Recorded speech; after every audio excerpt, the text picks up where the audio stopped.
ஆண்டவரால் ஆசீர்வதிக்கப்பட்ட அருமையான தேவ ஜனங்களே, இன்று நாம் வாசிக்கக்கூடிய தலைப்பு என்னவென்றால் தவறுகளை கண்டித்தல். விசுவாசத்திலே ஆரோக்கியமுள்ளவர்களாய் இருக்கும்படி நீ அவர்களை கண்டிப்பாய் கடிந்துகொள். தீத்து 1வது அதிகாரம் 14வது வசனம். இந்திய அரசியல் அமைப்பு சட்டம் 19(1)A பிரிவு மனதில் தோன்றும் எண்ணங்களை எல்லாம் வெளிப்படுத்த உரிமை கொடுத்துள்ளது. இதைத்தான் பேச்சு சுதந்திரம் அல்லது கருத்து தெரிவிக்கும் சுதந்திரம் என்று அழைத்துக் கொண்டிருக்கின்றோம். ஒருவர் செய்த நல்லவைகளை பாராட்டி கருத்து வெளியிட்டால் அதை சம்பந்தப்பட்டவர்கள் வரவேற்கின்றனர். தவறும் ஊழலும் அநியாயமும் செய்கிறவர்களை பற்றி கருத்து வெளியிட்டால் அவர்கள் விரும்பாதது ஒருபுறம் இருக்க கருத்து தெரிவித்தவர்களை தண்டிக்கவும் செய்து விடுகின்றனர். முன்னொரு காலத்தில் பொது பிரச்சனைகள் குறித்து கருத்து தெரிவிக்க வேண்டுமென்றால் ஊடகங்களுக்கு கடிதம் எழுதி அவர்கள் அதை பெற்றுக்கொண்டு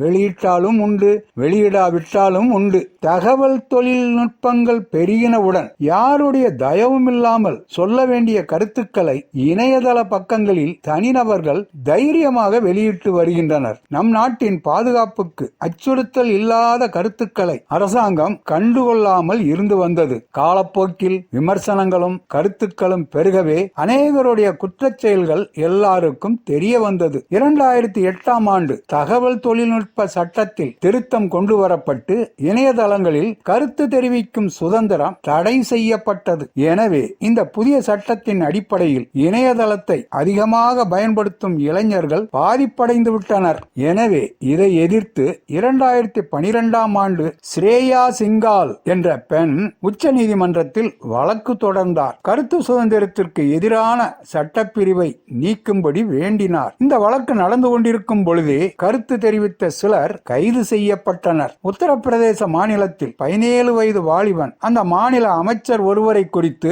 வெளியிட்ட கருத்தின் அடிப்படையில் கைது செய்யப்பட்டு சிறையில் அடைக்கப்பட்டான். உடனடியாக நீதிபதிகள் தகவல் தொழில்நுட்ப சட்டத்தின் மாற்றத்தை ரத்து செய்து உத்தரவிட்டனர். கருத்து தெரிவிக்கும் உரிமையை மீண்டும் பெற்றதால் அனைத்து தரப்பினரும் மகிழ்ச்சி அடைந்தனர். தவறு செய்பவர்களும் ஊழல் புரிபவர்களும் கலக்கமடைந்து விட்டனர். எல்லா நீடிய சாந்தத்தோடும் உபதேசத்தோடும் கண்டனம் பண்ணி கடிந்து கொண்டு புத்தி சொல்லு. 2 தீமோத்தேயு 4வது அதிகாரம் 2வது வசனம். மற்றவர்களுக்கு பயமுண்டாகும்படி பாவம் செய்தவர்களை எல்லாருக்கும் முன்பாக கடிந்துகொள். 1 தீமோத்தேயு 5வது அதிகாரம் 20வது வசனம். மற்றவர்களின் தவறுகளை உரிமையுடன் எடுத்துக் கூறி கண்டிக்கும் சுதந்திரத்தை சுயநலத்துடன் செய்யாமல் அக்கறையுடனும் கரிசனையுடனும் நீடிய சாந்தத்தோடும் செய்து தவறு செய்தவர்களை கிறிஸ்துவினிடம் வழி நடத்துவோமாக.